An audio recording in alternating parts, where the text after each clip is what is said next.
आज हम फॉर्मली अपना सिलेबस स्टार्ट कर रहे हैं, that is study note number 1 जो है, स्टडी नोट नंबर 1 जो है हमारे सिलेबस का, that is introduction to cost accounting, वो हम आज यहां पे स्टार्ट करने वाले हैं।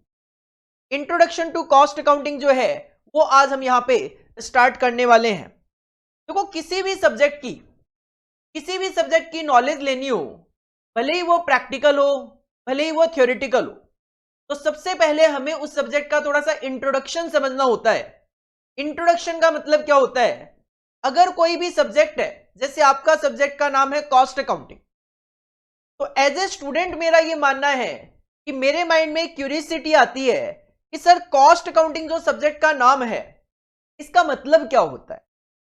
तो हमेशा आपको कभी भी जब भी कोई सब्जेक्ट आप स्टार्ट करते हो, तो उसके सबसे पहले आपको उस सब्जेक्ट का एक इंट्रोडक्शन दिया जाता है, कुछ डेफिनेशन, कुछ टर्म्स, कुछ मीनिंग्स वगैरह बताए जाते हैं।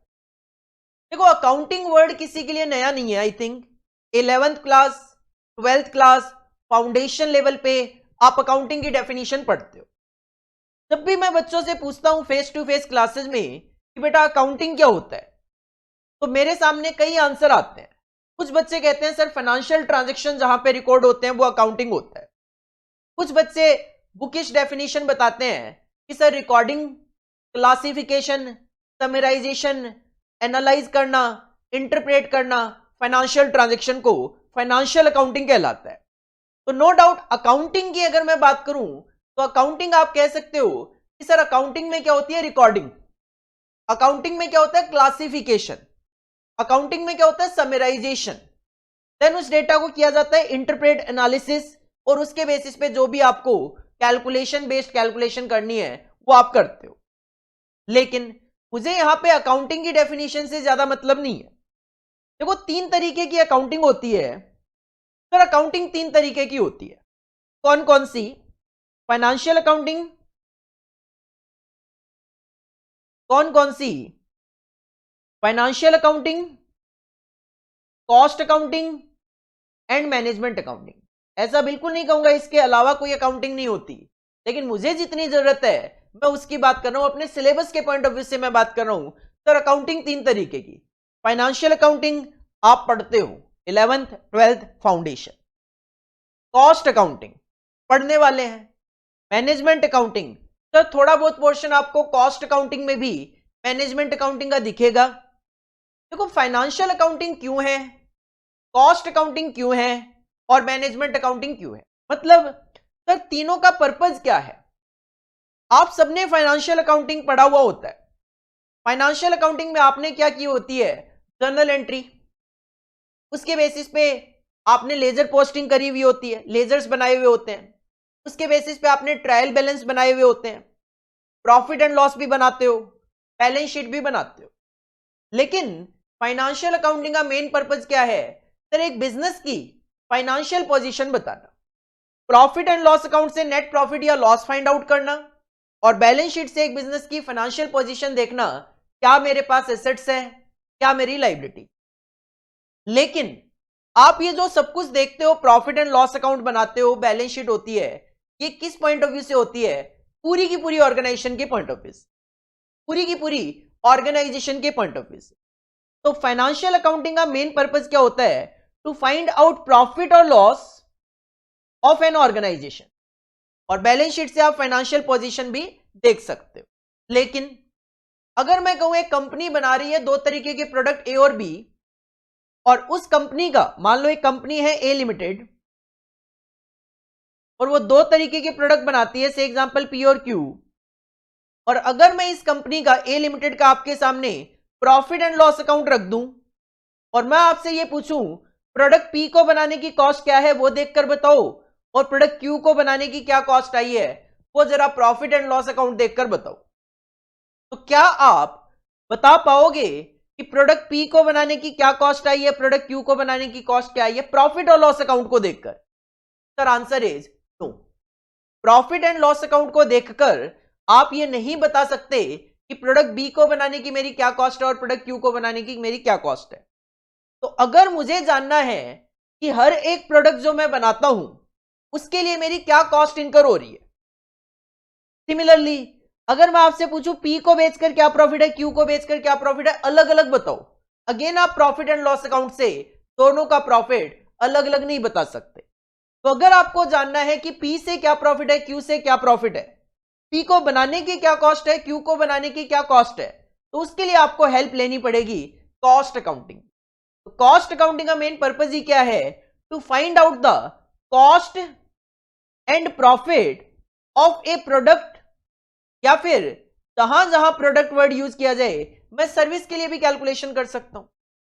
मैं आपको टीच कर रहा हूं, मैं आपको ये जो पढ़ा रहा हूं, अगर मैं जानना चाहूं मेरी कॉस्ट क्या है, तो मैं एक सर्विस प्रोवाइड कर रहा हूं, मैं अपने खर्चों को बुक कर लूंगा, अकॉर्डिंगली मैं जान सकता हूं मेरी कॉस्ट क्या है, एज पर जो भी रूल्स रेगुलेशंस होंगे कॉस्ट अकाउंटिंग के, उसके अकॉर्डिंगली। मैं फीस चार्ज करता हूं बच्चों से, अकॉर्डिंगली फीस में से जो मेरे खर्चे हैं वो माइनस करके मैं इजीली पता लगा पाऊंगा मेरे प्रॉफिट क्या है। मैं फाउंडेशन भी टीच करता हूं, मैं इंटर भी टीच करता हूं, मैं फाइनल भी टीच करता हूं, मैं अलग अलग भी कैलकुलेशन कर सकता हूं कि मुझे इंटर वालों से ये फीस रिसीव होती है, ये मेरे खर्चे हैं, इनके लिए अकॉर्डिंगली मेरा इंटर वालों से ये प्रॉफिट है, फाइनल वालों से इतनी फीस मुझे रिसीव है, ये मेरे खर्चे हैं, तो फाइनल वालों से मुझे ये प्रॉफिट है। मतलब मैं इंडिविजुअली भी कैलकुलेशन कर सकता हूं कि मेरी क्या कॉस्ट है और क्या मेरे प्रॉफिट्स है। तो उसके लिए मुझे क्या अकाउंटिंग यूज करनी पड़ेगी, कॉस्ट अकाउंटिंग। और मैनेजमेंट का तो काम ही होता है डिसीजन लेने, मैनेजमेंट का तो काम ही होता है प्लानिंग करना, कंट्रोलिंग करना, ऑर्गेनाइजिंग करना, डिसीजंस लेना। तो मैनेजमेंट अकाउंटिंग क्या करता है, मैनेजमेंट अकाउंटिंग डेटा इकट्ठा करता है, फाइनेंशियल अकाउंटिंग से, कॉस्ट अकाउंटिंग से, जरूरत पड़े इकोनॉमिक्स से भी, मैथमेटिक्स से भी, फाइनेंशियल मैनेजमेंट से भी, जहां से भी जरूरत पड़े वहां से डेटा कलेक्ट करता है, और उस डेटा कलेक्ट करके उस डेटा को फिल्टर करता है। मतलब उसमें से वो डेटा निकालता है, एक्सट्रैक्ट करता है, जिसकी हमें किसी तरीके के डिसीजन को लेने के लिए जरूरत है, और वो डेटा ले जाके किसके सामने रख देता है, मैनेजमेंट के सामने। तो मैनेजमेंट अकाउंटिंग एक टूल है जिसके बेसिस पे टॉप मैनेजमेंट डिसीजंस लेते हैं। सर किस तरीके के डिसीजन, डिसीजन का जो स्कोप है काफी वाइड हो सकता है, डिसीजन का जो स्कोप है वो काफी वाइड हो सकता है। जैसे एज ए स्टूडेंट आपका डिसीजन ये हो सकता है, सर ग्रुप 1 पहले दूं या बाद में, ग्रुप 1 पहले दूं, ग्रुप 2 पहले दूं, दोनों एक साथ दूं, तो आप भी तो डिसीजन ही ले रहे हो। इसी तरीके से एक बिजनेस के पॉइंट ऑफ व्यू से मैं बात करूं, एक बिजनेस जानना चाहता है ये मशीन मेरे पास जो है काफी पुरानी हो गई है, क्या मैं इसको हटाकर नहीं ले आऊं, मैं 3 तरीके के प्रोडक्ट बेच रहा हूं ए बी सी, क्या मुझे एक प्रोडक्ट और इसमें ऐड करना चाहिए डी या नहीं करना चाहिए, मैं 3 तरीके के प्रोडक्ट बेच रहा हूं ए बी सी, क्या मुझे सी कंटिन्यू करना चाहिए कि नहीं करना चाहिए, मुझे एक शर्ट बनाने के लिए, मुझे शर्ट बनाने के लिए क्लॉथ की जरूरत है, क्या मैं क्लॉथ मार्केट से खरीदूं या क्लॉथ की फैक्ट्री खुद लगा लूं। तो डिसीजन जो है, डिसीजन का स्कोप काफी वाइड है, किसी भी तरीके का डिसीजन हो सकता है रिलेटेड टू योर बिजनेस, आप किस तरीके का बिजनेस करते हो उसके अकॉर्डिंगली आपको डिसीजन लेने पड़ेंगे, और उसके लिए आपकी हेल्प कौन करेगा, मैनेजमेंट अकाउंटिंग। तो मैनेजमेंट अकाउंटिंग जो है वो यूज किया जाता है for decision making, management accounting use किया जाता है डिसीजन मेकिंग के लिए।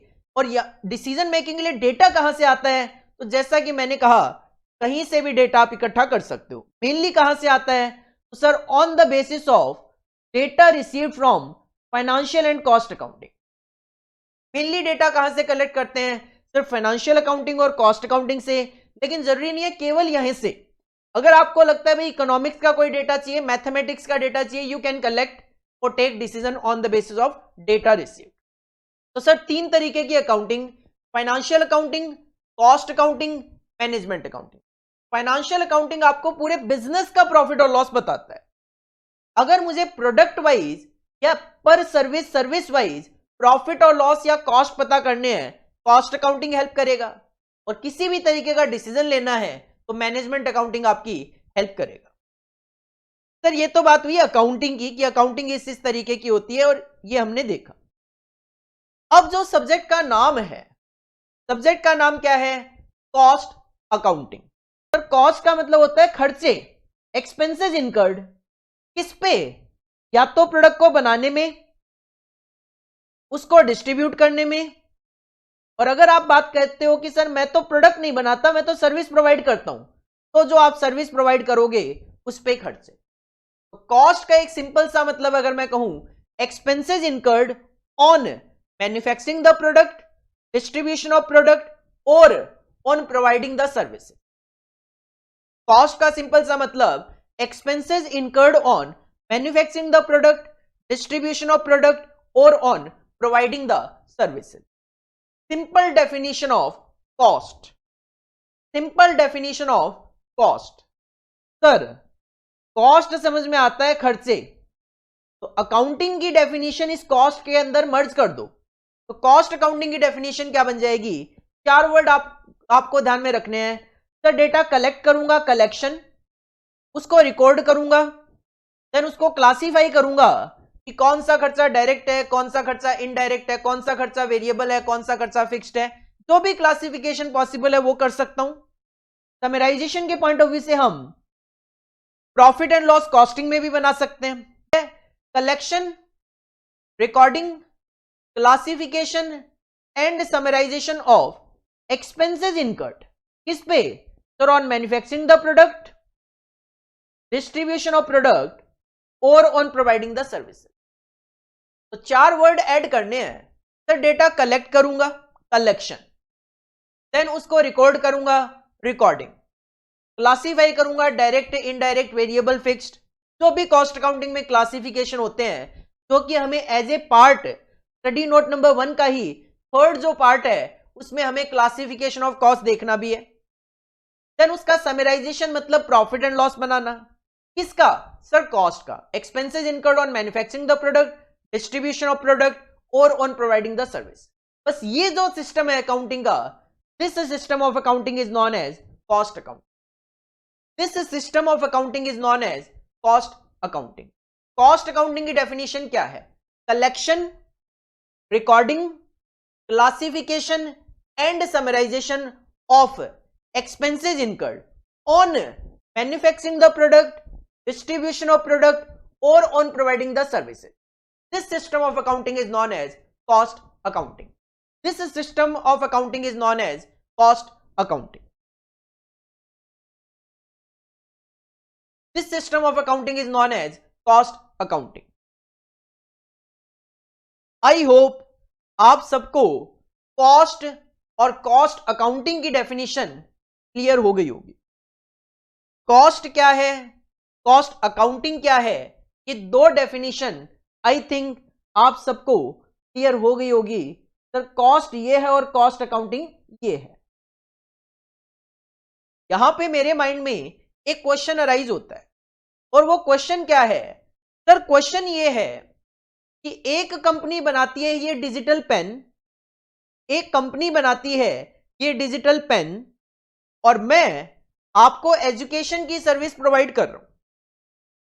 एक कंपनी बनाती है ये डिजिटल पेन और मैं आपको एजुकेशन सर्विस प्रोवाइड कर रहा हूं, तो मेरे माइंड में एक क्वेश्चन अराइज ये हो रहा है, क्या ये कंपनी जो पेन बनाती है और मैं जो आपको एजुकेशन सर्विस प्रोवाइड करता हूं, क्या मेरा कॉस्ट को रिकॉर्ड करने का तरीका, क्लासिफिकेशन करने का तरीका, कॉस्ट को कैलकुलेट करने का तरीका क्या सेम होगा?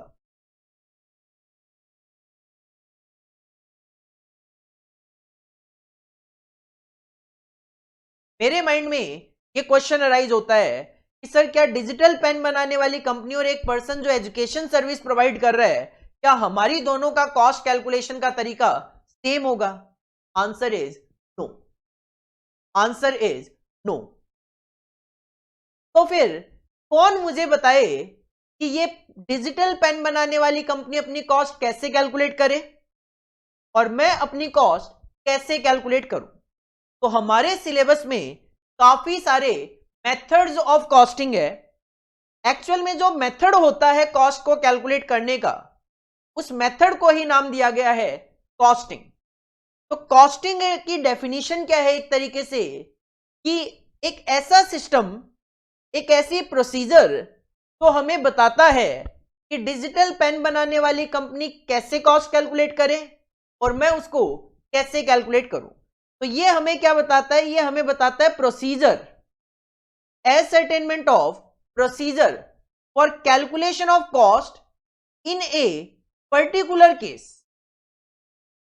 कि डिजिटल पेन एक पर्टिकुलर केस है, इसके केस में कैसे कैलकुलेशन की जाए। एजुकेशन सर्विस एक पर्टिकुलर केस है, इस केस में कैसे कॉस्ट की कैलकुलेशन की जाए। तो बस वो जो तरीका है कॉस्ट को कैलकुलेट करने का, कौन बताएगा हमें, सर वो स्ट्रीम अलग है, दैट इज कॉस्टिंग। तो एक्चुअल में डेफिनेशन के पॉइंट ऑफ व्यू से फर्क है।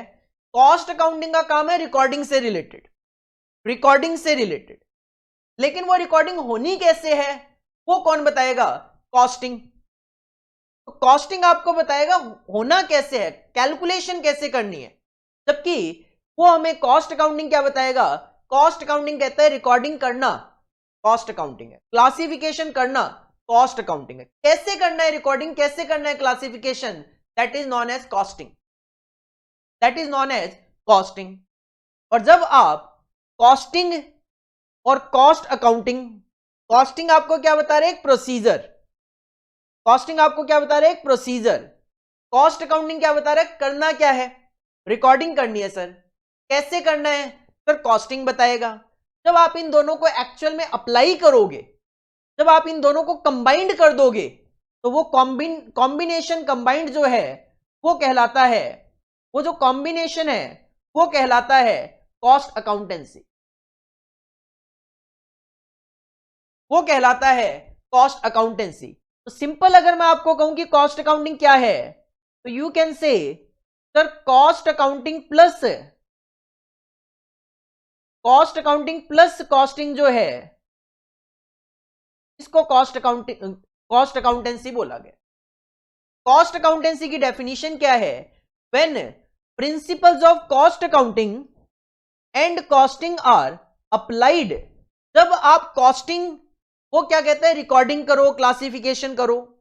कॉस्टिंग क्या कहता है, करना कैसे है। जब इसको एक्चुअल में अप्लाई किया जाता है तो that combination is known as cost accountancy. You can say sir costing plus cost accounting is equal to cost accountancy. मतलब ब्रॉड वर्ड क्या है, cost accountancy is the broad word, क्योंकि उसके अंदर कॉस्टिंग भी कवर्ड है और उसके अंदर कॉस्ट अकाउंटिंग वर्ड भी कवर्ड है। कॉस्ट अकाउंटेंसी क्या है, when principles of cost accounting and costing are applied for calculation of cost। जब आप रिकॉर्डिंग स्टार्ट कर देते हो, जब आप क्लासिफिकेशन करते हो, जब आप समराइजेशन करते हो, सर्विस के केस में ऑपरेटिंग कॉस्टिंग के अकॉर्डिंगली, फार्मा के केस में बैच कॉस्टिंग के एप्लीकेशन के अकॉर्डिंगली, तो वो एक्चुअल एप्लीकेशन कहलाता है cost accountancy. It is known as cost accountancy. It is known as cost accountancy. तो cost accountancy क्या है, cost accountancy is the science, art and practice of a cost accountant। तो cost accountancy का application कौन करेगा, sir cost accounting का application करेगा cost accountant. अब कहते हैं ये साइंस भी है, ये आर्ट भी है और ये प्रैक्टिस भी है। देखो किसी भी सब्जेक्ट को आप साइंस तब बोल सकते हो जब उसके अपने कुछ तरीके हो, अपने कुछ मेथड्स हो। हमारा जो सब्जेक्ट है कॉस्ट अकाउंटिंग, कॉस्ट अकाउंटेंसी जो कि ब्रॉड वर्ड है, ये साइंस है। क्यों है सर, इसमें इनके अपने मेथड्स हैं कि अगर एक पर्सन सर्विस प्रोवाइड करता है तो वो service costing also known as operating costing method use करे। ऑपरेटिंग कॉस्टिंग मेथड कैसे यूज किया जाएगा, अपना सब्जेक्ट बताएगा कैसे यूज करना है, अपना सब्जेक्ट बताएगा कैसे यूज करना है। तो जब आप किसी भी सब्जेक्ट के अपने रूल्स रेगुलेशंस होते हैं तो हम उसको साइंस बोलते हैं। आर्ट किसी भी सब्जेक्ट को या किसी भी काम को तब बोला जाता है जब उस काम को करने के लिए किसी न किसी स्किल की जरूरत होती है। अब अगर एक कॉस्ट अकाउंटेंट है और वो कॉस्ट अकाउंटेंसी करता है, कॉस्ट अकाउंटेंसी करना मतलब रिकॉर्डिंग करना, क्लासिफिकेशन करना, समराइजेशन करना, उस मेथड के अकॉर्डिंगली जिस मेथड का एक्चुअल में एप्लीकेशन होना है, जब उसके अकॉर्डिंगली वो काम करता है तो उसमें कुछ ना कुछ स्किल तो होगी, तभी तो वो रिकॉर्डिंग, क्लासिफिकेशन, समराइजेशन खर्चों का कर पाएगा। बिना स्किल के तो वो ऑफ कोर्स नहीं कर पाएगा। तो किसी भी एक्टिविटी को, किसी भी सब्जेक्ट को आर्ट तब बोला जाता है जब उस काम को करने के लिए आपको किसी स्किल की जरूरत होती है, और प्रैक्टिस किसी भी काम को तब बोला जाता है जब हम उस काम को बार बार अप्लाई करते हैं। तो कॉस्ट अकाउंटेंट का काम ही क्या होता है? एप्लीकेशन करना। किस चीज का एप्लीकेशन करना? सर कॉस्ट अकाउंटिंग कैलकुलेट करना, प्रॉफिट कैलकुलेट करना, मतलब कॉस्ट अकाउंटेंसी के जो रूल्स है उनको अप्लाई करना, तो उसको बोला जाता है प्रैक्टिस। एफर्ट्स एक तरीके से, एप्लीकेशन एक तरीके से। तो you can say sir cost accountancy is the science, art and practice of cost accountant. कई बार फिल इन द ब्लैंक्स वगैरह में पूछा जाता है cost accountancy is the science, art and blank of a cost accountant. तो हमें पता होना चाहिए ये वर्डिंग्स क्या है, ये लाइन क्या है। तो सबसे पहले दोबारा से एक बार मैं पीछे आता हूं, तो 4 डेफिनेशंस है, 4 मीनिंग है जिन पे अपने को कॉन्सेंट्रेट करना है। तो सबसे पहले कॉस्ट। कॉस्ट क्या है? Expenses incurred on manufacturing the product, distribution of product और on providing the services. Cost accountancy क्या है?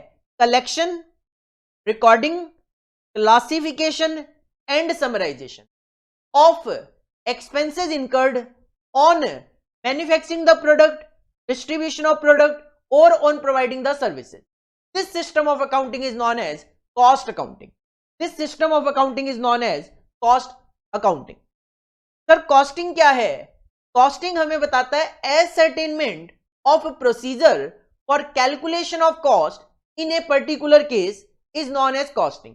कि एक पर्टिकुलर केस में कॉस्ट कैलकुलेट करने के लिए क्या प्रोसीजर यूज होनी है। कॉस्टिंग क्या है? एक पर्टिकुलर केस में कॉस्ट कैलकुलेशन के लिए क्या प्रोसीजर यूज होनी है, this is known as costing. और cost accounting plus costing is equal to cost accountancy, and cost accountancy is the science, art and practice of a cost accountant. These are the 4 definitions. These are the 4 definitions जो कि हमारे exam में जो MCQ like question आते हैं, short questions आते हैं, उनको करने में आपकी हेल्प करेगा। आई होप ये जो 4 डेफिनेशन मैंने आपके सामने रखी है ये आपको क्लियर हुई होगी।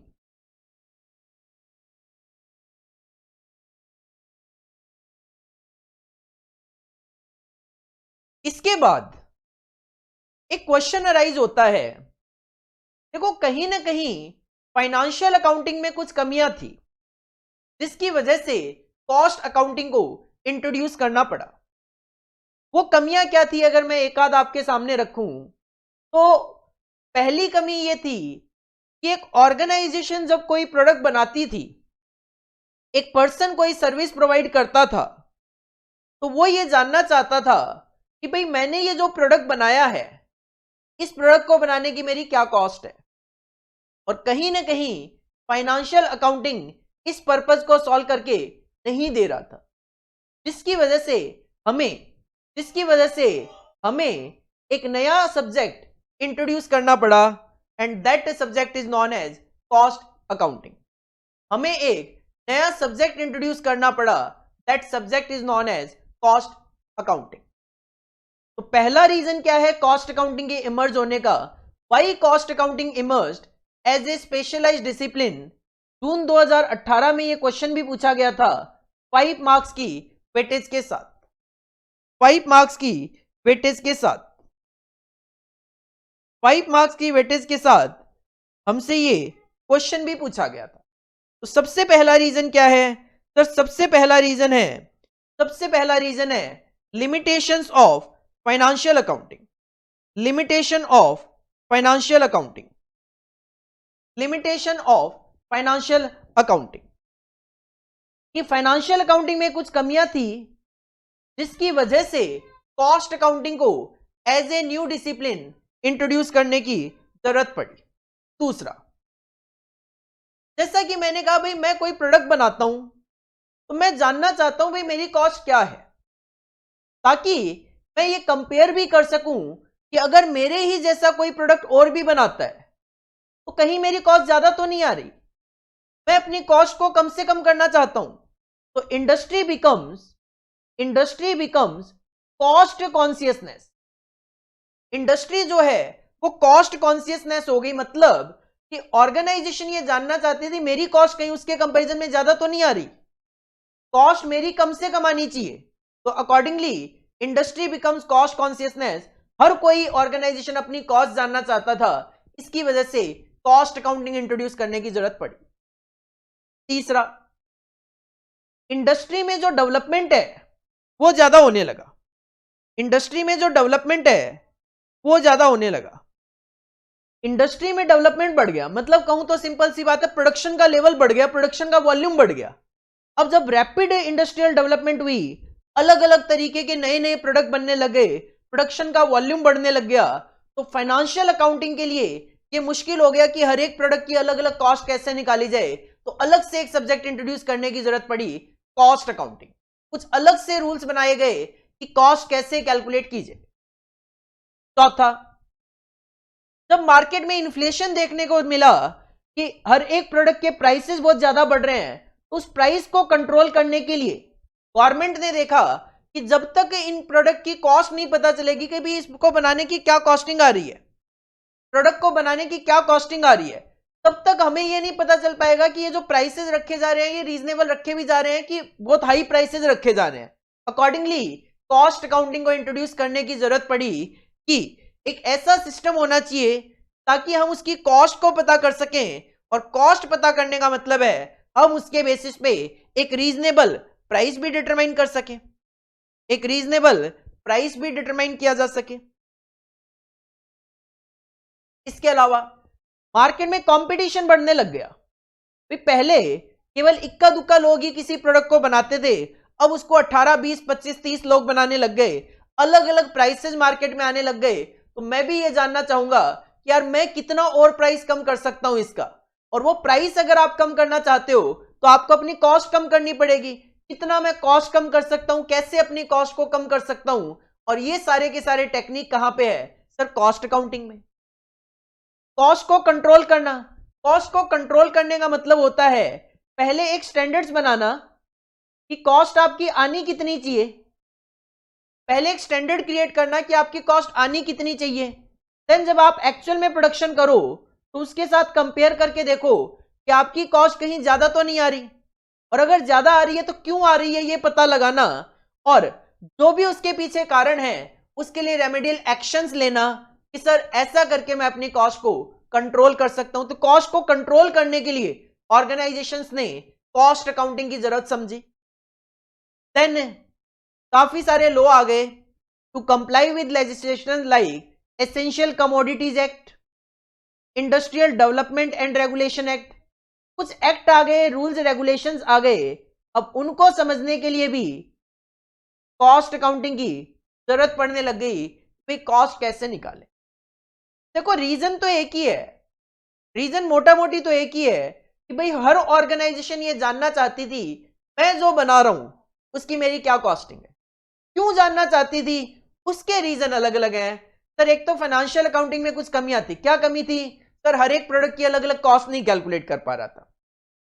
कॉस्ट क्यों जानना चाहते हो सर, इंडस्ट्री कॉस्ट कॉन्शियसनेस हो गई, डेवलपमेंट की वजह से प्राइस राइज ज्यादा हो गया, उसको कंट्रोल करने के लिए कंपटीशन बढ़ गया, तो मैं अपनी कॉस्ट को जानकर उसको कम करना चाहता हूं, कॉस्ट कंट्रोल करना चाहता हूं, जो भी लॉज वगैरह उनके साथ रेगुलेट करना चाहता हूं, उसके साथ कंप्लाई विद करना चाहता हूं। तो ये 7 रीजंस थे जिनकी वजह से कॉस्ट अकाउंटिंग को एज ए सब्जेक्ट अलग से अपने को इंट्रोड्यूस करने की जरूरत पड़ी। कॉस्ट अकाउंटिंग जो है कोई नया नहीं है, कॉस्ट अकाउंटिंग जो है वो बहुत ज्यादा नहीं है, 100-125 साल हुए हैं कॉस्ट अकाउंटिंग को इंट्रोड्यूस हुए। फाइनेंशियल अकाउंटिंग तो फिर भी पुराना है, 14th 15th सेंचुरी से फाइनेंशियल अकाउंटिंग आपका चला आ रहा है। लेकिन अगर मैं कॉस्ट अकाउंटिंग की बात करूं 20th सेंचुरी का एक नया सब्जेक्ट है, 20th सेंचुरी का एक नया सब्जेक्ट है जिसको ज्यादा टाइम नहीं हुआ, 100-125 साल ही हुए हैं इंट्रोड्यूस हुए। और दीज आर द रीजन जिसकी वजह से इसको इंट्रोड्यूस करने की जरूरत पड़ी। 5 नंबर का क्वेश्चन यू कैन एक्सपेक्ट कि सर दोबारा एग्जाम में रिपीट हो सकता है, क्योंकि थ्योरेटिकल क्वेश्चन एग्जाम में काफी रिपीटेशन होता है। तो 7 पॉइंट्स आपके पास, अगर आप ये 7 पॉइंट्स वहां पे मेंशन करके आते हो, आपको 5 में से 5 नंबर मिल जाएंगे। आई होप ये चीज आपको क्लियर हुई होगी। इसके बाद और आगे चलता हूं तो नेक्स्ट टॉपिक आता है मेरा objectives of cost accounting. Objectives of cost accounting. अभी हम थ्योरी पढ़ रहे हैं, अभी हम अपने सब्जेक्ट को समझ रहे हैं कि एक्चुअल में ये सब्जेक्ट में टर्म्स क्या है। अकाउंटिंग पढ़ा कि सर 3 तरीके की अकाउंटिंग होती है, financial accounting, cost accounting, management accounting. हम क्या पढ़ रहे हैं? Cost accounting. कॉस्ट देखा क्या होता है, कॉस्ट अकाउंटिंग क्या होता है, कॉस्टिंग क्या होता है, कॉस्ट अकाउंटेंसी क्या होता है। सर ये सब्जेक्ट क्यों है, मतलब इस सब्जेक्ट का इंट्रोडक्शन के पीछे हिस्ट्री क्या है। सिंपल सी बात करूं, ये सब्जेक्ट क्यों इमर्ज हुआ, हिस्ट्री क्या है इसके पीछे। तो दीज आर द 7 रीजंस कि सर इस वजह से इसको इंट्रोड्यूस करना पड़ा। सर इस सब्जेक्ट के पीछे ऑब्जेक्टिव क्या है। ऑब्जेक्टिव मतलब कि जो कॉस्ट अकाउंटिंग सब्जेक्ट है इसके एप्लीकेशन के पीछे क्या कारण है, मतलब इसको अप्लाई करके मुझे क्या पता लग जाना है। तो सिंपल सी बात यह है, कई बार मैं बच्चों से पूछता हूं, बेटा मेरे हाथ में ये डिजिटल पेन है, तो इस डिजिटल पेन को बनाने की क्या कॉस्ट होगी, या इसका मार्केट में क्या प्राइस होगा। इसका मार्केट में क्या प्राइस होगा, मैं नॉर्मली ये पूछता हूं कि इसका मार्केट में क्या प्राइस होगा। कुछ बच्चों को नॉलेज होती है कि डिजिटल पेन जो है वो महंगे आते हैं। कुछ बच्चे कहते हैं है तो पेन ही, पेन तो 2 रुपए में भी आता है, पेन तो 5 रुपए में भी आता है। तो 2 स्टूडेंट से मैंने पूछा, पहले स्टूडेंट ने कहा सर 50 रुपए, अच्छा लग रहा है, थोड़ा सा ब्लैक कलर का है, थोड़ा लुक वाइज भी ठीक है, 50 रुपए का पेन। दूसरे बच्चे ने कहा सर ये शायद 5,000 रुपए का आता होगा। मतलब 2 स्टूडेंट से मैंने पूछा कि बेटा ये पेन मार्केट में कितने का आता होगा। एक बच्चे ने कहा सर 50 रुपए का आता होगा, जोर मार के कहा 50 रुपए, मतलब ज्यादा से ज्यादा बताने की उसने कोशिश करी। दूसरे बच्चे ने कहा सर अराउंड ये 5,000 का आता है, अराउंड ये 5,000 का आता है। अब दोनों ने इतना इतना डिफरेंस क्यों बताया? सर दोनों ने इसका प्राइस में इतना डिफरेंस इसलिए बताया क्योंकि दोनों को कॉस्ट नहीं पता इसकी, दोनों को इसकी कॉस्ट नहीं पता। देन मैंने कहा मान लो इस पेन को बनाने की मेरी कॉस्ट है 1,500 रुपए, तो इसका मार्केट में क्या प्राइस होना चाहिए। दोनों जगह से मेरे पास सेम आंसर आया, सर 2,000 रुपए होना चाहिए। थोड़ी सी देर पहले जब मैंने पूछा था बच्चों से, बच्चों ने इतना डिफरेंस बताया, और जैसे ही मैंने उनको कहा बेटा इस पेन को बनाने की जो कॉस्ट है वो 1,500 है, दोनों का सेम आंसर आया सर 2,000। जिनका माइंड थोड़ी देर पहले अलग अलग था वो इक्वल हो गया। क्यों हो गया? कि मैंने उनको एक कॉस्ट बता दी। कॉस्ट अकाउंटिंग का पहला पर्पज यही है कि सर कॉस्ट अकाउंटिंग को अप्लाई करके एक ऑर्गेनाइजेशन ये जानना चाहती है कि एक प्रोडक्ट को बनाने की हमारी क्या कॉस्ट इनकर होती। सर कॉस्ट क्यों जानना चाहती है? ताकि वो सेलिंग प्राइस डिटरमाइन कर सके कि मार्केट में मैं इसको कितने में बेचूं। अगर मैंने आपको बोला 1,500 रुपए इस पेन को बनाने की मेरी कॉस्ट है, तो सर आप उसमें अपना प्रॉफिट मार्जिन ऐड करके मार्केट में किस प्राइस पे उसको बेचा जाए ये डिसाइड कर सकते। लेकिन जब तक कॉस्ट नहीं पता, प्राइस कहानी ये 50 और 5,000 वाली हो सकती। तीसरा, पहला ऑब्जेक्टिव हो गया एसेटमेंट ऑफ कॉस्ट, दूसरा हो गया डिटर्मिनेशन ऑफ सेलिंग प्राइस, तीसरा determine and control efficiency by setting standards for material, labour and overhead cost. किसी भी प्रोडक्ट को बनाने के लिए, किसी भी प्रोडक्ट को बनाने के लिए 3 तरीके के खर्चे मेन होते हैं। किसी भी प्रोडक्ट को बनाने के लिए 3 खर्चे लगते हैं जिनको कॉस्टिंग अकाउंटिंग में एलिमेंट्स ऑफ कॉस्ट बोला जाता है, और वो एलिमेंट ऑफ कॉस्ट होते हैं 3। मटेरियल, सर बिना मटेरियल के आप किसी प्रोडक्ट को थोड़ी ना बना लोगे। मटेरियल पड़ा पड़ा तो अपने आप प्रोडक्ट में कन्वर्ट नहीं हो जाएगा जब तक एक पर्सन उस पर काम नहीं करेगा, मतलब लेबर नहीं लगाएगा। केवल और केवल मटेरियल लेबर से बात नहीं बनती, केवल और केवल मटेरियल लेबर से बात नहीं बनती, कुछ अदरवाइज भी खर्चे होते हैं, ओवरहेड के खर्चे भी होते हैं। मान लो मुझे एक टेबल बनवानी है, मुझे एक टेबल बनवानी है, वुड की, लकड़ी की टेबल बनवानी है। मैंने क्या किया, एक रूम के अंदर लकड़ी लाके रख दी और एक कारपेंटर को ले आया, उसको वहां पे बिठा दिया और मैंने उसको बोला भाई साहब इस लकड़ी की टेबल बना दो जरा। कोई वेंटिलेशन नहीं था रूम में, मैं लाइट वगैरह बंद करके निकल लिया। मैंने कहा भाई साहब टेबल बना देना।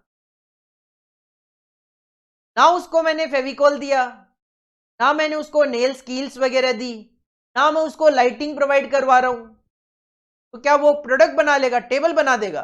Answer is no.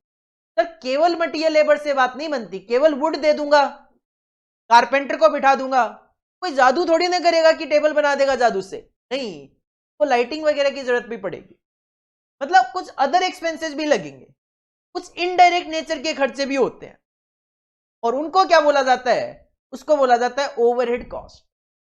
डिटेल में हम डिस्कस करेंगे। हमारा जो स्टडी नोट नंबर 2 है, हमारा जो स्टडी नोट नंबर 2 है उसका नाम ही ascertainment of cost, element of cost है। उसमें आप 3 चैप्टर देखोगे, मटेरियल कॉस्ट अलग, labour that is employee cost अलग, ओवरहेड कॉस्ट अलग। मटेरियल पे कॉस्ट अकाउंटिंग स्टैंडर्ड 6 अप्लाई होता है, labour that is employee cost पे कॉस्ट अकाउंटिंग स्टैंडर्ड 7 अप्लाई होता है, ओवरहेड कॉस्ट पे कॉस्ट अकाउंटिंग स्टैंडर्ड 3 अप्लाई होता है। तो वहां पे कॉस्ट अकाउंटिंग स्टैंडर्ड के अकॉर्डिंगली रूल्स रेगुलेशन है, उनको अप्लाई करके हम मटेरियल लेबर ओवरहेड की कॉस्ट भी कैलकुलेट करना सीखें। ओवरहेड का सिंपल सा मतलब मैं यहां पे कहूं तो सर जहां पे भी ओवरहेड वर्ड आए समझ जाना वो आपसे इनडायरेक्ट खर्चों की बात कर रहा है। ओवरहेड मतलब वो आपसे इनडायरेक्ट खर्चों की बात करना चाह रहा है। तो सर यहां पे ये ऑब्जेक्टिव में क्या कह रहा है, ये कह रहा है determine and control efficiency. Efficiency, efficiency की अगर मैं बात करूं, मान लो मैं आपको कहूं कि 1 घंटे में 10 यूनिट बना देना, 1 घंटे में 10 यूनिट बना के देना, लेकिन आप उस 1 घंटे में केवल और केवल 8 यूनिट से बना पाते हो। मैंने आपको कहा था 1 घंटे में 10 बनाना, आप 1 घंटे में केवल 8 यूनिट ही बना के दे पाते हो, मतलब आपने 8 ही बनाई जबकि मैंने 10 बोला था। आपकी जो एफिशिएंसी है वो कम है सर, 100% एफिशिएंसी है नहीं, आपकी 80% ही एफिशिएंसी है। आपने 8 ही बनाई जबकि मैंने बोला था 10 बना के देना, तो आपकी जो एफिशिएंसी है वो केवल और केवल 80% एफिशिएंसी ही है। तो कहते हैं एफिशिएंसी डिटरमाइन करनी है अपने को, उसके लिए क्या चाहिए, डेटा चाहिए। कहां से आएगा data, sir cost accounting. Cost accounting की डेटा की हेल्प से हम एक वर्कर की एफिशिएंसी कैलकुलेट करने की कोशिश करते हैं कि सर इसने 80% काम ही किया है। एंड कंट्रोल एफिशिएंसी, एफिशिएंसी को कंट्रोल करने की कोशिश करते हैं, हम उसको बोलेंगे भाई 80% ही काम किया है, अगली बार 100% काम नहीं किया तो नौकरी से निकाल दूंगा। ये क्या है, कंट्रोल करना। ये क्या है, कंट्रोल करना। तो डिटरमाइन एंड कंट्रोल एफिशिएंसी कैसे, बाय सेटिंग स्टैंडर्ड्स। स्टैंडर्ड्स का मतलब होता है कितना होना चाहिए, स्टैंडर्ड्स का मतलब होता है कितना होना चाहिए। जैसे मैंने क्या कहा, मैंने कहा भाई 1 घंटे में 10 यूनिट बननी चाहिए, तो मैंने पहले स्टैंडर्ड सेट कर दिया कि भाई 1 घंटे में 10 बननी चाहिए। आपने 8 ही बनाई, 80% ही काम किया है, अगली बार 100% काम नहीं हुआ, निकाल दूंगा। और ये जो मैंने आपको तरीका बताया, ये बताया है लेबर से रिलेटेड, क्योंकि वर्कर को बोल रहा हूं मैं। इसी तरीके से मैं ये वर्कर को मटेरियल के पॉइंट ऑफ व्यू से भी बोल सकता हूं कि भाई जो 1 यूनिट है 5 किलो में बन जानी चाहिए। 1 यूनिट जो है वो 5 किलो में बन जानी चाहिए। 5 किलो मटेरियल में उसको दूं, कहता हूं 1 यूनिट बन जानी चाहिए। वो 4 किलो में ही बना दे, बहुत अच्छी बात है। 6 किलो लेकर बनाए, वेस्टेज ज्यादा करे मटेरियल का, तो कहीं ना कहीं उसकी एफिशिएंसी कम है। वो कैसे पता चलेगी, पहले मैं उसको बता दूं कितना होना चाहिए, फिर चेक कर लूं उसने एक्चुअल में कितना यूज किया। सिमिलरली जो ओवरहेड है, ये खर्चा होता है, मैं उसको बोल दूं कि भाई 1 यूनिट बनाए, 5 रुपए से ज्यादा खर्चा नहीं आना चाहिए। अगर 4 रुपए आया बहुत अच्छी बात है, 6 आया तो उसको आगे से बोलूंगा भाई सावधान, अगर नेक्स्ट टाइम इस तरीके से आपने काम नहीं किया नौकरी से निकाल दूंगा। तो ऑब्जेक्टिव ऑफ कॉस्ट अकाउंटिंग में तीसरा ऑब्जेक्टिव क्या है सर? एफिशिएंसी डिटरमाइन करना और एफिशिएंसी को कंट्रोल भी करना। और वो कैसे किए जाते हैं? सेटिंग स्टैंडर्ड्स, स्टैंडर्ड सेट करके। किस चीज के स्टैंडर्ड सेट किए जाते हैं सर? खर्चों के। सर मटेरियल का स्टैंडर्ड सेट कर सकते हो, लेबर का स्टैंडर्ड सेट कर सकते हो, ओवरहेड का स्टैंडर्ड सेट कर सकते हो। देखना है अपने को पूरा का पूरा स्टैंडर्ड कॉस्टिंग के टॉपिक में। आपका जो स्टडी नोट नंबर 6 है, टेक्निक्स ऑफ कॉस्टिंग, उसमें अपने को स्टैंडर्ड कॉस्टिंग का टॉपिक भी देखना है कि एक ऑर्गेनाइजेशन स्टैंडर्ड बनाती है, एक्चुअल से कंपेयर करती है, accordingly they can determine differences between standard and actual. पहला ऑब्जेक्टिव हो गया सर एसरटेनमेंट ऑफ कॉस्ट, दूसरा ऑब्जेक्टिव हो गया डिटर्मिनेशन ऑफ सेलिंग प्राइस, तीसरा ऑब्जेक्टिव हो गया आपका determination and control of efficiency by setting standards for material, labour and overheads. इसके अलावा एक ऑर्गेनाइजेशन अपनी कॉस्ट को कंट्रोल करना चाहती है। कि कॉस्ट कंट्रोल जो है ये सिमिलर टू एफिशिएंसी को कंट्रोल करने से रिलेटेड ही है। क्योंकि कॉस्ट कंट्रोल में भी क्या होता है, ऑर्गेनाइजेशन स्टैंडर्ड्स बनाती है कि 5 रुपए की कॉस्ट से ज्यादा नहीं आना चाहिए।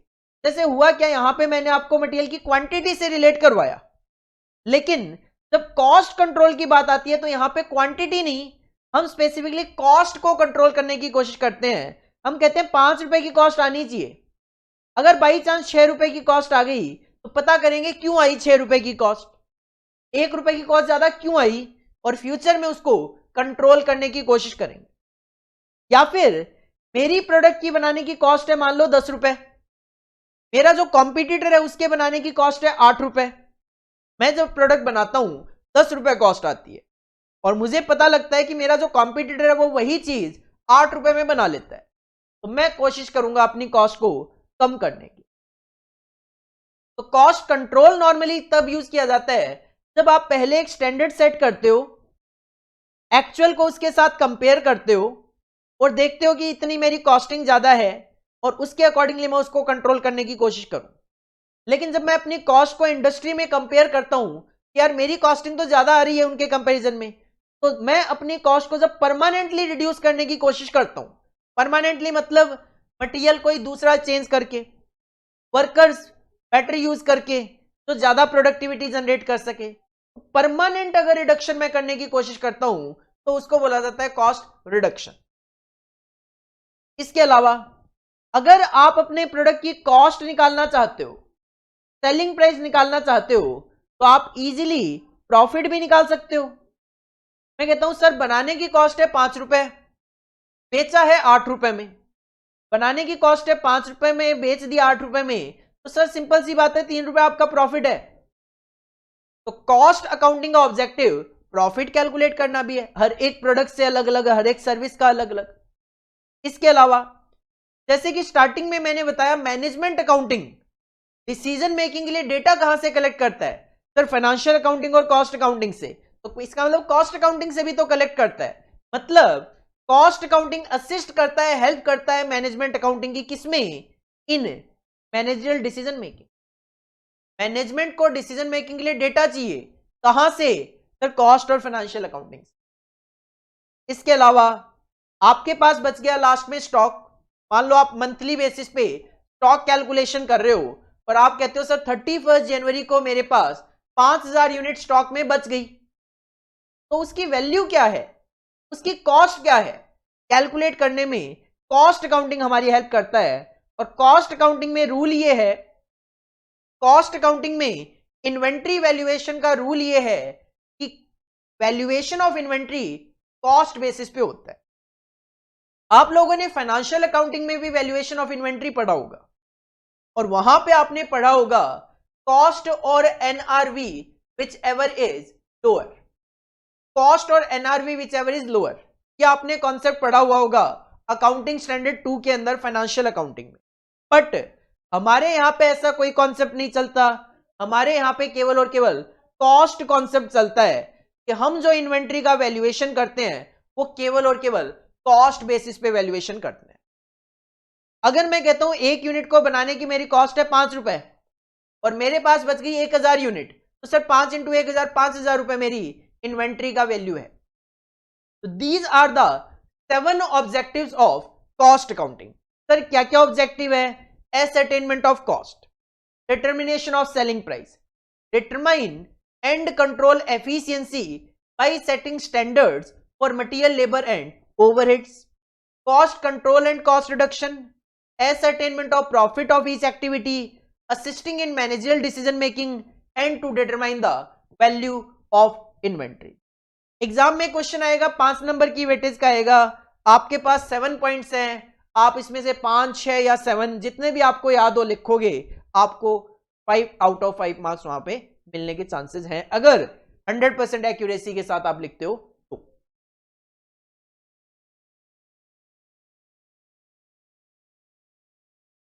I hope objectives of cost accounting आप इजीली अंडरस्टैंड कर पाए हैं। ऑब्जेक्टिव्स ऑफ कॉस्ट अकाउंटिंग आप इजीली समझ पाए हैं। एग्जाम में अगर क्वेश्चन आता है तो देखो या तो एज ए शॉर्ट नोट आ सकता है, लाइक क्वेश्चन साफ साफ बोल देगा state the objective of cost accounting, ठीक है, वेटेज क्या है, अगर 5 नंबर की वेटेज है सातों के सातों पॉइंट लिख देना, कम वेटेज है तो अकॉर्डिंगली आप कम पॉइंट भी वहां पे मेंशन कर सकते। एक मैच द फॉलोइंग में हमारे एग्जाम में क्वेश्चन आया हुआ भी है, दिसंबर 2017 में एक क्वेश्चन आया।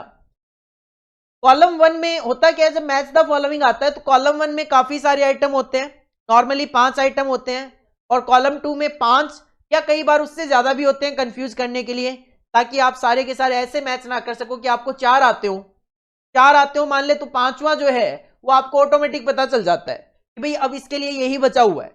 कई बार क्या होता है, कॉलम 1 में आपको 5 आइटम, कॉलम 2 में 7, 8, 10 आइटम दे दिए जाते हैं, उनको मैच करना होता है। जो मैंने आपको अभी पढ़ाया है उससे रिलेटेड एक बात करूं तो कॉलम 1 में लिखा हुआ था ऑब्जेक्टिव ऑफ कॉस्ट अकाउंटिंग, और कॉलम 2 में ये चीजें लिखी हुई थी, high initial cost, classification of cost, determine the value of closing inventory in terms of completed unit। what will be the correct answer? what will be the correct answer? Cost accounting का objective क्या है? Initial cost ज्यादा होना, classification of cost, valuation of inventory determination, या फिर इन terms of completed units?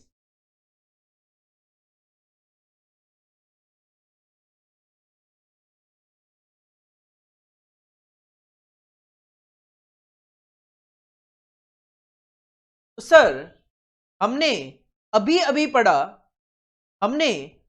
पढ़ा कि objective of cost accounting में ना तो हाई इनिशियल कॉस्ट नाम की कोई चीज होती है, ना कोई क्लासिफिकेशन ऑफ कॉस्ट हमने पढ़ा, ना in terms of completed units पढ़ा। हमने पढ़ा कि कॉस्ट अकाउंटिंग जो है वो value of closing inventory calculate करने में मदद करता है। तो final answer is C, to determine the value of closing inventory, to determine the value of closing inventory,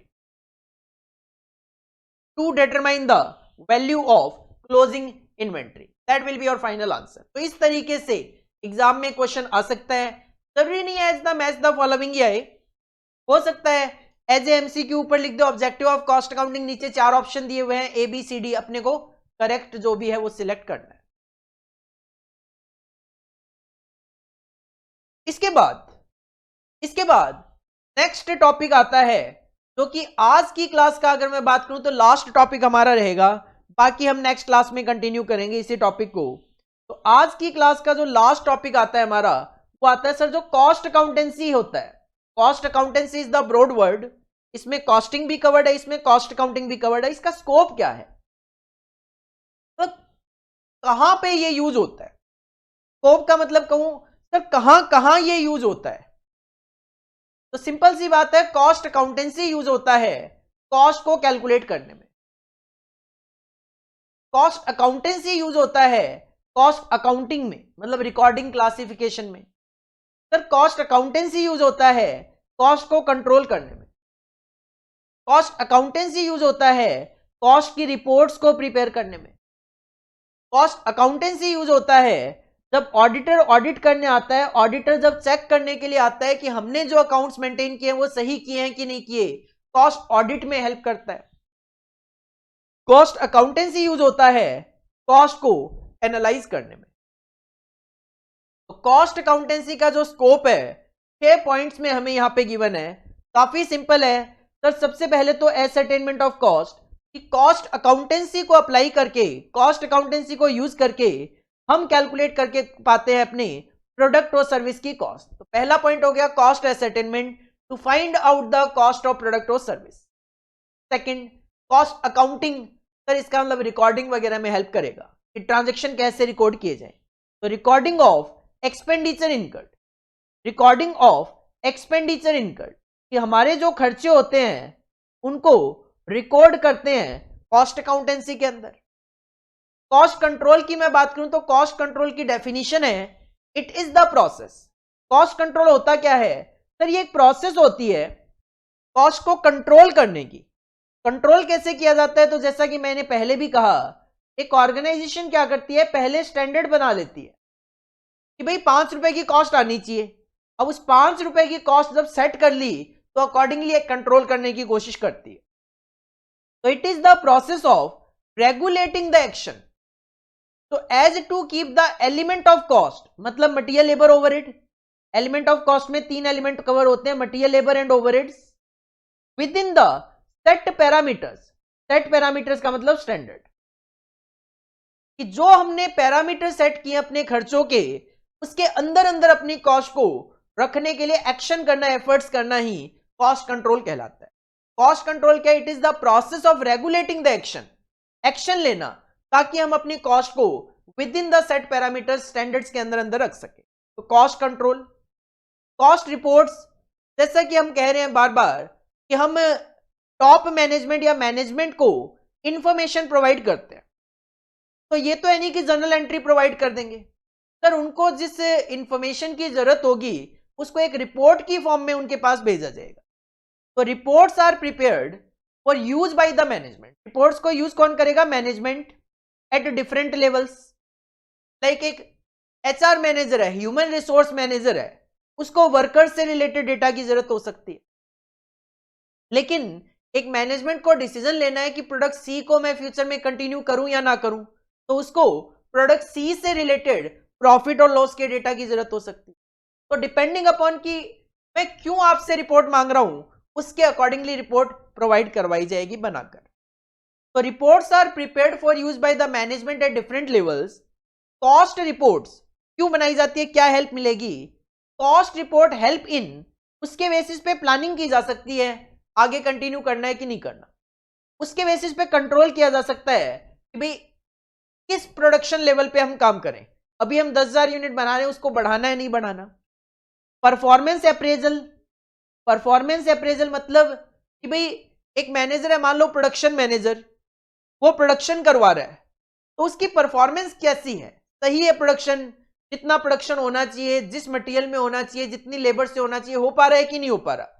उसके बेसिस पे उसको बोनस देना है, सैलरी बढ़ानी है, क्या करना है। अप्रेजल मतलब उसके काम की परफॉर्मेंस देखना अच्छा है कि नहीं है।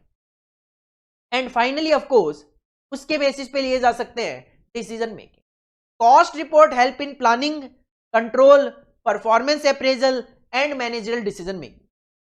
कॉस्ट ऑडिट, जैसा कि मैंने कहा भाई, आप जब कॉस्ट अकाउंटेंसी मेंटेन करोगे, डेटा मेंटेन करोगे, तभी तो सामने वाला ऑडिट करेगा, चेक करेगा उनको कि सही से बनाए कि नहीं बनाए।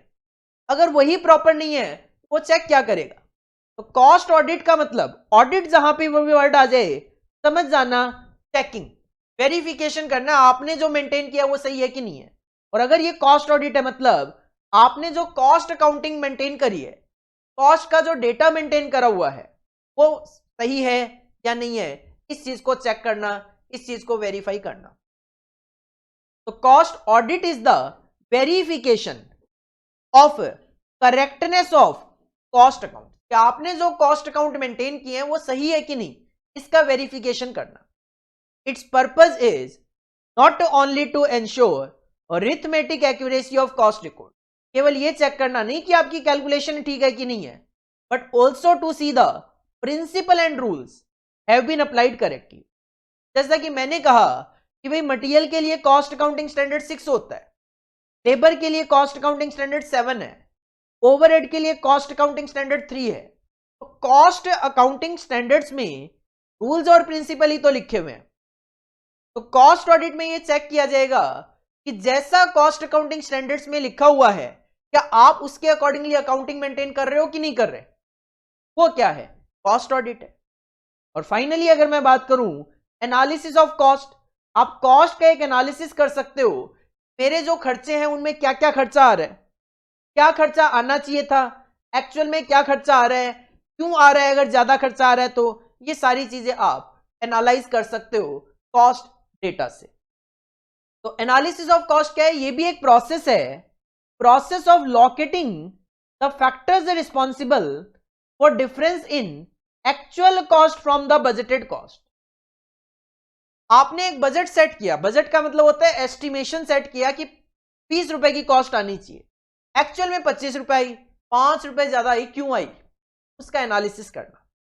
And fixing up of responsibility for difference in cost, और अगर ये 5 रुपए की कॉस्ट ज्यादा आई है, who is the responsible person for it, उसको पूछो भाई 5 रुपए की कॉस्ट ज्यादा क्यों आई, परचेज मैनेजर है,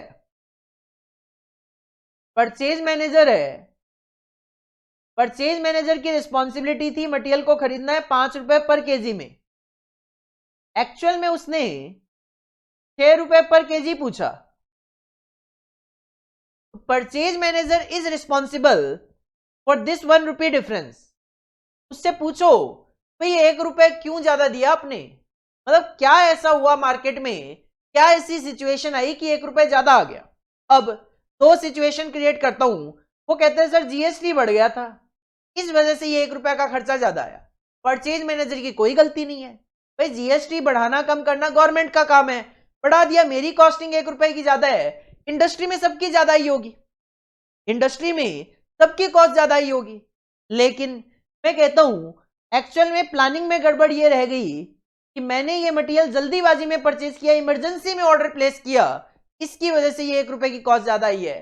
this is the organisation fault कि ऑर्गेनाइजेशन ने स्टॉक प्रॉपर्ली क्यों मेंटेन नहीं करा, क्यों इमरजेंसी में उसको ऑर्डर प्लेस करने की जरूरत पड़ रही है। उसके लिए फ्यूचर में एक्शन लिए जाएंगे, रेमेडियल एक्शन लिए जाएंगे कि प्रॉपर हमें स्टॉक मेंटेन करना चाहिए। It provides better cost management and helps in taking strategic decision, और इसके बेसिस पे स्ट्रेटेजी के डिसीजन जो है वो आप बेटर तरीके से ले सकते हो। जैसे मैंने अभी क्या कहा, मैंने कहा भाई आप फ्यूचर में ये डिसाइड करोगे कि हमें प्रॉपर स्टॉक रखना चाहिए, ये डिसीजन ही तो। कॉस्ट अकाउंटेंसी का जो स्कोप है वो हम यहां पे 6 पॉइंट में डिस्कस कर सकते हैं। तो पहला कॉस्ट एसेटेनमेंट, दूसरा कॉस्ट अकाउंटिंग, तीसरा cost control, fourth is cost reports, fifth is cost audit and sixth is cost analysis, sixth is cost analysis. आज जो है आज का डिस्कशन हम यहीं पे फिनिश करेंगे। एक बार रीकैप करता हूं फिर से। अकाउंटिंग क्या होती है सर, 3 तरीके की अकाउंटिंग होती है, financial accounting, cost accounting, management accounting. Financial accounting हमें पूरी ऑर्गेनाइजेशन का प्रॉफिट लॉस बताता है, कॉस्ट अकाउंटिंग हमें प्रोडक्ट वाइज और सर्विस वाइज कॉस्ट और प्रॉफिट बताता है, और मैनेजमेंट अकाउंटिंग का काम है डिसीजन मेकिंग। सर कॉस्ट क्या है, expenses incurred on manufacturing the product, distribution of product और on providing the service. Sir cost accounting क्या है, collection, recording, classification and summarization of expenses incurred on manufacturing the product, distribution of product or on providing the services. This system of accounting is known as cost accounting. Sir costing क्या है, ascertainment of procedure for calculation of cost in a particular case.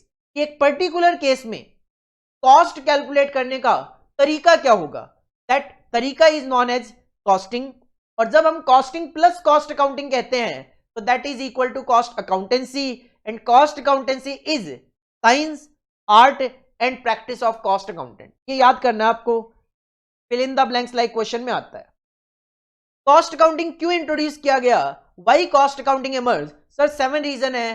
First, limitation of financial accounting, दूसरा industry becomes cost consciousness, rapid industrial development, to control the price rise, growing the competition, cost control and to comply with the legislation like essential commodities act, industrial development and regulation act. Objective क्या है sir, ये भी 7 है। Cost determination objective है, selling determination objective है, efficiency को determine करना और कंट्रोल करना भी एक ऑब्जेक्टिव है, प्रॉफिट कैलकुलेट करना एक ऑब्जेक्टिव है, कॉस्ट कंट्रोल, कॉस्ट रिडक्शन एक ऑब्जेक्टिव है, to assist the management in decision making एक ऑब्जेक्टिव है, टू वैल्यू द इन्वेंट्री एक ऑब्जेक्टिव है। कॉस्ट अकाउंटेंसी का स्कोप क्या है sir? 6 points. Cost ascertainment, cost accounting, cost control, cost reports, cost audit, cost analysis. तो ये टॉपिक है, 7 टॉपिक्स हमने आज डिस्कस कर लिए हैं। नेक्स्ट क्लास में हम इसी को कंटिन्यू करेंगे, नेक्स्ट क्लास में हम इसी को कंटिन्यू करेंगे। तब तक के लिए थैंक यू, बाय बाय।